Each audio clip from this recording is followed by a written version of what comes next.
Assalamualaikum warahmatullahi wabarakatuh. Selamat pagi Bapak Ibu serta rekan-rekan sekalian. Perkenalkan, kami dari kelompok BTN 0108 tim A Sumbawa.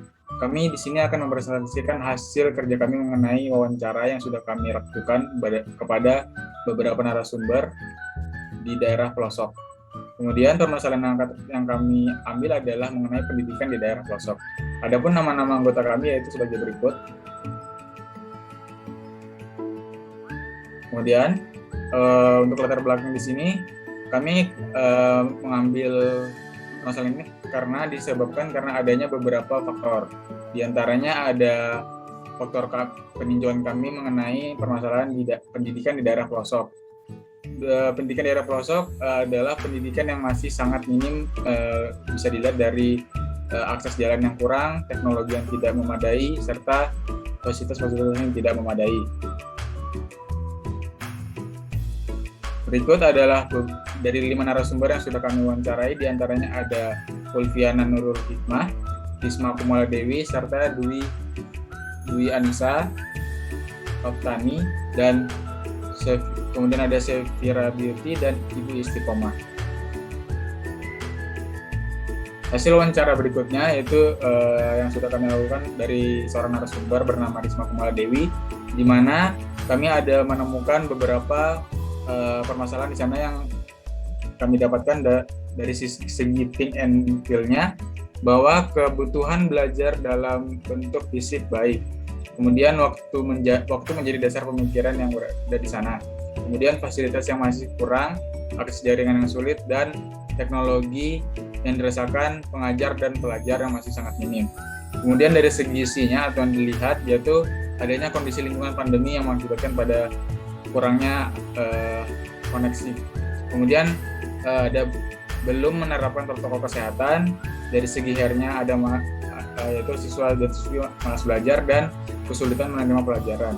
Kemudian dari segi say and do-nya atau yang dilakukan yaitu mengenai hubungan penting antara guru dan murid serta aktivitas pengajar yang aktif. Dari segi fine-nya atau kesulitannya yaitu akses internet masih sangat sulit, akses jalan, kemudian transportasi umum.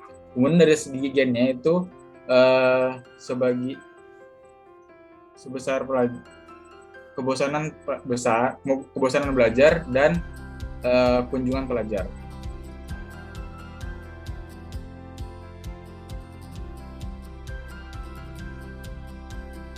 Baik, selanjutnya saya akan menjelaskan hasil wawancara dari Ulfiana Nurul Hikmah. Yang pertama, King, yaitu kurangnya tenaga pengajar baik secara kualitas maupun kuantitas. Untuk skill-nya, akses internet yang sulit dan fasilitas yang kurang memadai. Untuk hurt-nya yaitu sulit menerima pelajaran, rendahnya semangat belajar siswa, dan rendahnya kesadaran orang tua. Selanjutnya, C, media pembelajaran yang terbatas, bahan ajar yang konvensional, dan bahan ajar yang masih minim. Untuk say and do, say komunikasi dengan orang tua siswa, dan metode yang digunakan dalam pembelajaran yaitu metode ceramah. Untuk do-nya pembelajaran 2 arah dan belajar sambil bermain. Untuk guide, akses internet, kemudian kurang kepedulian orang tua, dan sulitnya ekonomi. Untuk guide-nya yaitu kebebasan waktu belajar dan pembelajaran yang efektif dan efisien. Selanjutnya itu hasil dari wawancara Dwi Anissa Oftani. Dilihat dari think and feel, kurangnya tenaga pengajar, pembelajaran kurang membangun, dan dari feel-nya sendiri kurang perhatian orang tua, sistem pembelajaran kurang mendukung, fasilitas yang kurang memadai. Dan kita lihat dari hear-nya, kesenjangan pendidikan, rendahnya semangat belajar, rendahnya kesadaran orang tua di daerah tersebut. Dan kita lihat dari C-nya sendiri, pendidikan di sana yaitu pendidikan yang tertinggal karena di sana terdampak di daerah pelosok.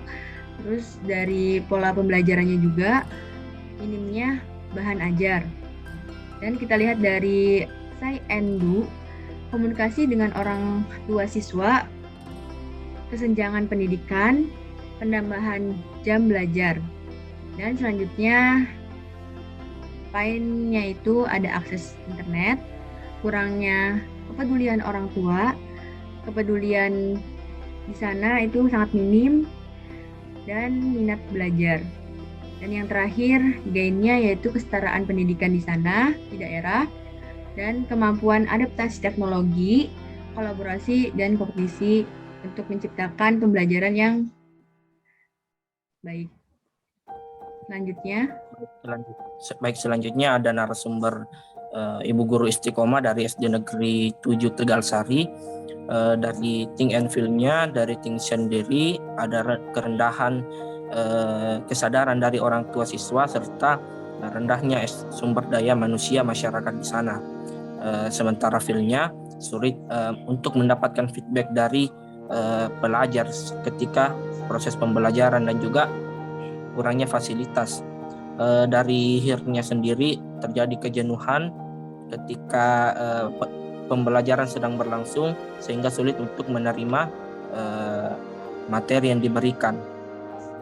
Dan Say and Do-nya terjadi kesenjangan pendidikan di daerah, ditambahnya lagi dengan adanya tambahan jam pelajaran untuk siswa guna untuk meningkatkan kreativitas. Dan C-nya itu terbatasnya media untuk pembelajaran serta siswa di sana tidak terlalu mengenal yang namanya huruf dan angka serta kurangnya penerapan protokol kesehatan. Di P-nya sendiri itu ada akses internet serta kurangnya minat belajar dari siswa.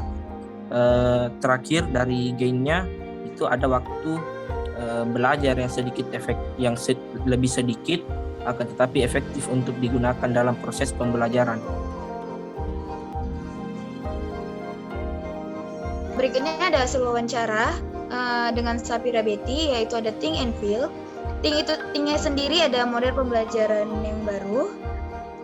Terus ada kebutuhan waktu belajar fasilitas kebutuhan tenaga pelajar. Ada minimnya tingkat pendidikan pengajar. Feel-nya sendiri ada kurangnya akses internet, fasilitas yang masih kurang, dan merasakan kebingungan. Kemudian ada akses jalan yang kurang baik. Her-nya sendiri ada siswa merasa kesulitan menangkap pelajaran, kemudian ada malas belajar, dan siswa sulit bangun pagi. C-nya itu bisa kita lihat, belum menerapkan protokol kesehatan, kemudian tindakan siswa-siswi untuk belajar, dan belum bisa baca tulis. Kemudian ada Say and Do. Say-nya itu ada waktu belajar yang fleksibel, kemudian relasi antara guru dan murid, kemudian ada pengajar menyesuaikan kebutuhan murid. Yang Do-nya itu ada melakukan sistem hybrid dan komunikasi yang baik dengan orang tua siswa. Kemudian ada Pain and Gain. Pain-nya itu sendiri akses internet, minimnya ekonomi, dan adanya kesadaran orang tua. Dan Gain-nya itu sendiri ada meningkatkan rasa kepedulian pengajar ke murid, metode belajar door to door. Selanjutnya ada dari kesimpulan hasil wawancara. Dari gambaran map di atas dapat disimpulkan bahwa pendidikan daerah pelosok masih sangat minim teknologi. Ditambah dengan perkembangan teknologi yang berkembang cukup cepat, masyarakat di sini belum terlalu mengenal adanya teknologi dan siswa-siswa masih mengandalkan buku. Sekian dari hasil presentasi kami. Lebih kurang kami mohon maaf. Assalamualaikum warahmatullahi wabarakatuh. Waalaikumsalam.